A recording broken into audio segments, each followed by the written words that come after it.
তীব্র তাপপ্রবাহের কারণে বিপর্যস্ত জনজীবনে শান্তির অভয় নিয়ে আসা বৃষ্টির দেখা মিললেও তা দীর্ঘস্থায়ী হয়নি। এর মাঝেই খবর এসেছে প্রলয়ঙ্কারী ঘূর্ণিঝড়ের। আবহাওয়াবিদদের থেকে প্রাপ্ত তথ্য অনুযায়ী দক্ষিণ পশ্চিম বঙ্গোপসাগর ও এর কাছাকাছি পশ্চিম মধ্য বঙ্গোপসাগর এলাকায় একটি লঘুচাপ সৃষ্টি হয়েছে। এটি আরও ঘনীভূত হয়ে 24 মে শুক্রবারের মধ্যে গভীর নিম্নচাপে পরিণত হতে পারে। এরপর 25 মে তা পূর্ণাঙ্গ ঘূর্ণিঝড়ে রূপ নিতে পারে। তবে আপাতত সমুদ্র বন্দরসমূহকে কোনো সতর্ক সংকেত দেখাতে হবে না। ভারতের আবহাওয়া অফিস বলছে, ঘূর্ণিঝড় সৃষ্টি হওয়ার পর উত্তর দিকে অগ্রসর হতে থাকবে। রোববার 26 মে সন্ধ্যার মধ্যে প্রবল ঘূর্ণিঝড় হিসেবে বাংলাদেশ এবং সংলগ্ন পশ্চিমবঙ্গ উপকূলের কাছে পৌঁছাবে এটি।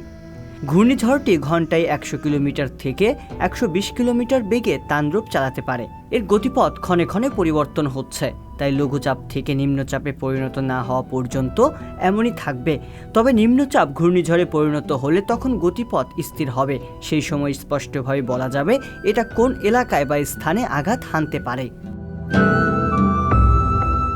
বাংলাদেশের আবহাওয়া অধিদপ্তর বৃহস্পতিবার সকালে 72 ঘন্টার যে পূর্বাভাস দিয়েছে তাতে বলা হচ্ছে, দক্ষিণ পশ্চিম বঙ্গোপসাগরে এবং তৎসংলগ্ন এলাকায় থাকা লঘুচাপটি বর্তমানে পশ্চিম মধ্য বঙ্গোপসাগর এবং দক্ষিণ পশ্চিম বঙ্গোপসাগরের উপর অবস্থান করছে।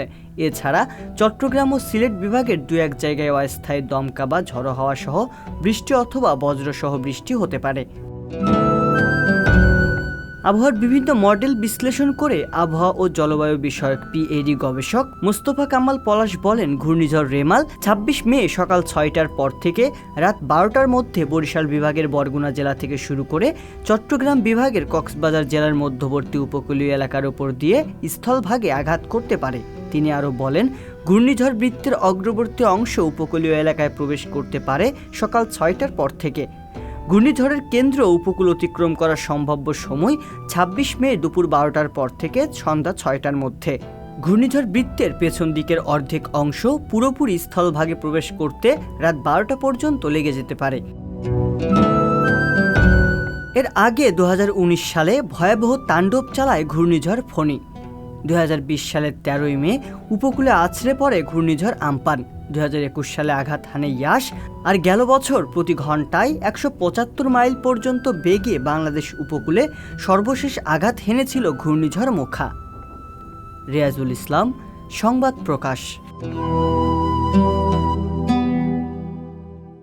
সংবাদ, ফিচার ও অনুষ্ঠানের জন্য ভিজিট করুন সংবাদ প্রকাশের ওয়েবসাইট এবং যুক্ত থাকুন ফেসবুক পেজ ও ইউটিউব চ্যানেলের সঙ্গে।